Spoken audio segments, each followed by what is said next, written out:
علامہ اقبال نے اس خودی کے اس فلسفے کو اور خودشناسی کے فلسفے کو اجاگر کر کے انسان کو اس کی عظمت سے متعارف کروایا۔ پھر وہ کہتے ہیں تو راز کنو مکاں ہے، اپنی آنکھوں پر عیاں ہو جا، خودی کا رازداں ہو جا، خدا کا ترجمہ ہو جا۔ اور پھر وہ اپنی نظم خطاب نوجوانان اسلام میں حرکت و عمل، محنت و کوشش اور جد و جہد کو انسان کی کامیابی قرار دیتے ہیں۔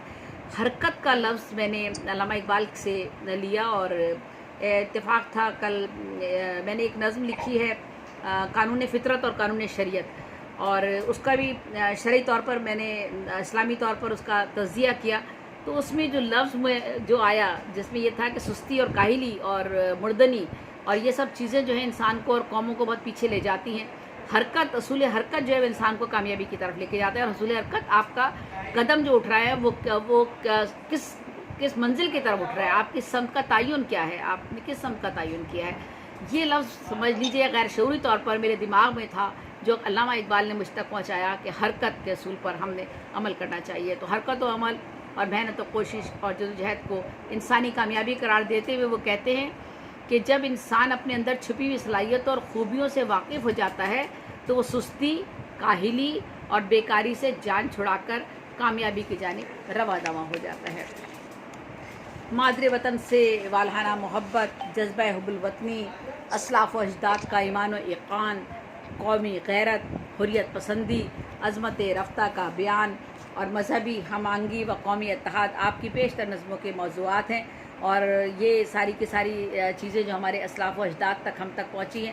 آج میں یہ بھی بات کر رہی تھی تو میرا ایک موضوع آج چونکہ ہمارا دن ہے قومی زبان ہماری اردو کے حوالے سے، اردو کا بھی آج عالمی دن منایا جا رہا ہے، تو اس پر بھی جب میں نے آج بات کی تو جو سب سے خوبصورت بات میرے سامنے آئی وہ بات یہ تھی کہ اردو تہذیب ہے، تمدن ہے، ہمارا اثاثہ ہے، ہمارا ورثہ ہے۔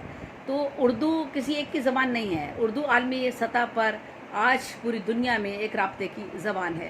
تو جب ہم اس کی بات کرتے ہیں، یہ ہمارے اسلاف و اجداد کا سرمایہ ہے، یہ ہمارے آبا و اجداد سے ہم تک پہنچی ہے۔ تو اسی کی بات کرتے ہوئے علامہ اقبال بھی کہتے ہیں کہ اسلاف و اجداد کا جو ایمان و یقین ہے، ان کی جو قومی غیرت ہے، جو حریت پسندی تھی اور عظمت اور رفتہ نے جو کارنامے انجام دیے اس کو ہم بھول چکے ہیں، اور وہ ہم اس کو فراموش کر چکے ہیں۔ آج ہمارے سامنے ہمارا مقصد صرف زندگی کا اپنی پہچان کرانا ہے، اپنی شناخت کروانا ہے۔ ہم یہ بھول گئے ہیں کہ ہمارا مقصد انفرادی نہیں، اجتماعی ہے۔ یہ ان سب چیزوں کی پہچان کرانے کے لیے علامہ اقبال نے ہمیں خودی کا فلسفہ دیا اور ہمیں ایک پہچان دی، اور اس کے بعد ہمیں کہا اس کو پہچاننے کے بعد وہ قطرہ سمندر میں مل جائے تو وہ پورے سمندر کے پانی کو جو ہے وہ تبدیل کر دیتا ہے۔ آپ کی پیشتر نظمیں جو ہیں جن کے موضوعات میں ہمالہ آپ پڑھ لیں، شعائے امید ہے، صدائے درد ہے، تصویر درد ہے، اور پھر بچوں کی مکالماتی جب نظمیں آپ ان کی اٹھا کر پڑھتے ہیں جس میں انہوں نے پرندوں کا اور جانوروں کا ذکر کیا ہے، اس پر گائے اور بکری، پہاڑ اور گلہری، مکڑا اور مکھی۔ میں جب کینیڈا میں تھی تو وہاں پر علامہ اقبال کے حوالے سے ایک نشست ہوا کرتی تھی، اور اتفاق تھا کہ میں اس میں ہر 15 دن میں ہوتی تھی، شاید میں جایا کرتی تھی۔ وہاں پر علامہ اقبال کی ان مکالماتی نظموں کو جو انہوں نے بچوں کے حوالے سے لکھی اور پرندوں اور جانوروں کے حوالے اس میں دیے، اس کی جو تشریح کی جاتی تھی اور جو مفہوم سمجھائے جاتے تھے، ہم اس میں ڈوب جاتے تھے۔ میرے ساتھ اسما وارسی بھی ہوتی تھی اور ہم کافی لوگ جاتے تھے ایک ساتھ مل کر۔ حیرت ہوتی تھی ہمیں کہ علامہ اقبال کا فلسفہ اتنا بڑا ہے، اتنا اہم ان کی شاعری ہے، وہ انہوں نے ایک چھوٹی سی نظم میں گائے اور بکری میں، پہاڑ اور گلہری میں کتنا بڑا درس ہمیں دیا ہے۔ یہ سمجھنے والوں کے لیے ایک بہت بڑا پیغام تھا علامہ اقبال کی طرف سے۔ آج کل میرا ذہن بھی اسی طرف راغب ہے، کبھی میں بکری کی اور کوے کی مثال ڈھونڈ رہی ہوتی ہوں، اور کبھی بھیڑیے کی مثال ڈھونڈ رہی ہوتی ہوں، کیونکہ انسان جو ہے وہ ہم جو انسان ہے ہمارے یہاں تمام، جب ہم نفس کی بات کرتے ہیں تو نفس لوامہ کی بھی بات ہوتی ہے، نفس امارہ کی بھی ہوتی ہے، نفس متمنہ کی بھی ہوتی ہے، تو ہماری خصلتیں جانوروں سے ملتی جلتی ہیں۔ بنیادی طور پہ ہم آدمی ہوتے ہیں، ہم پیدا جب ہوتے ہیں نا ہم ویسے بھی بنیادی طور پہ آدمی ہیں. انسان بننے میں بہت وقت لگتا ہے، بہت وقت لگتا ہے. ہم سب کو لگتا ہے شاید عمر کا آخری دن آ جاتا ہے، آخری لمحہ آ جاتا ہے، تب بھی ہمیں سمجھ نہیں آتا کہ ہم ابھی تک کچھ کر سکے ہیں یا نہیں کر سکے، کچھ سمجھ سکیں یا نہیں سمجھ سکتے. زندگی اس کو سمجھنا بہت مشکل کام ہے. تو علامہ اقبال نے بہت چھوٹی چھوٹی سی مثالوں کے ذریعے ہمیں زندگی کو سمجھانے کی ہمیں کوشش کی ہے. آپ کی شعرا فاق نظم، شکوہ اور جواب شکوہ، شمع اور شاعری، سرمایہ و محنت، تہذیب حاضر، طلوع اسلام اور بے شمار رباعیات ہیں، آپ کی اقطاعات ہیں، غزلیں ہیں اور جو نظمیں ہیں، زندگی کے گفتگو موضوعات ہیں، ان کو آپ نے جو ہے وہ قلم بند کیا ہے. علامہ اقبال کے کلام کی جو اگر خصوصیات کا ذکر کیا جائے تو کیا کہوں میں اس کے بارے میں. ماشاءاللہ رفعت تخیل کا اور بلند فکر جو ہے وہ اوج کمال پر ہے. آپ کہتے ہیں عشق کی ایک جست نے طے کر دیا قصہ تمام، عشق کی ایک جست نے طے کر دیا قصہ تمام، اس زمین و آسماں کو بے قرار سمجھا تھا میں. اور اگر نادر ترکیبوں کی بات کی جائے، جو نادر ترکیبوں کی جو نظرت استعمال کرتے ہیں اپنے کلام میں، اس سے جو وہ دلکشی پیدا کرتے ہیں اور فکر و تخیل کی جو پرواز کی بلندی تک لے کے جاتے ہیں، اور پھر عربی اور فارسی پر ان کی قدرت کاملہ جو ان کی ہے زبان پر، اس سے جو انہوں نے تراکیب استعمال کی اور جو ان کے معنی اور مطالب کو جو واضح کیا ہے اپنے الفاظ سے اور اپنے شاعری میں، وہ بھی قابل داد ہے. صبح دوام زندگی، شمشیر ذوق جستجو، قافلہ رنگ و بو، قطرہ وسعت طلب وغیرہ.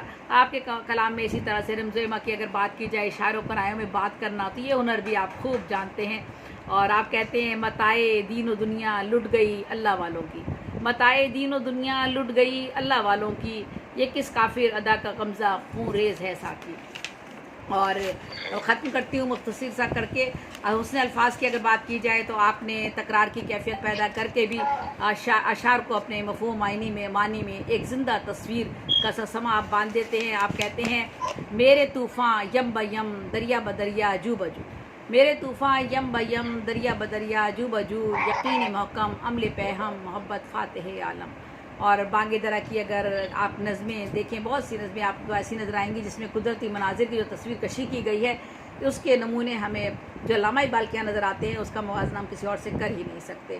اور یہ بھی ابر کوثر ہے، ایک شام ایک آرزو اور ہمالیہ وغیرہ ان کی نظمیں ہیں، بہت ہی خوبصورت ہے. ایک شعر اس حوالے سے ان کا میں پڑھتی ہوں. پھول ہیں صحرا میں یا پریاں قطار اندر قطار، اودے اودے نیلے نیلے پیلے پیلے پیرہن. منظر نگاری میں بہت بڑا یہ میرا ایک ٹاپک ہے جس میں میں نے پورا مقالہ لکھا ہے، اور بہت خوبصورتی کے ساتھ وہ جو منظر نگاری ان کے یہاں آتی ہے، میں سمجھتی ہوں بہت ہی قابل داد قابل تحسین. ہم تو وہاں تک پہنچ ہی نہیں سکتے. تو اگر ہم بات کریں کہ شاعر ایسے ہی نہیں بن جاتا اور شاعر ایسے ہی مشہور نہیں ہو جاتا، کچھ نہ کچھ ہوتا ہے تو وہ وہاں تک پہنچتا ہے، اور سب سے پہلے اپنی ذات کو نفی کرنا پڑتا ہے.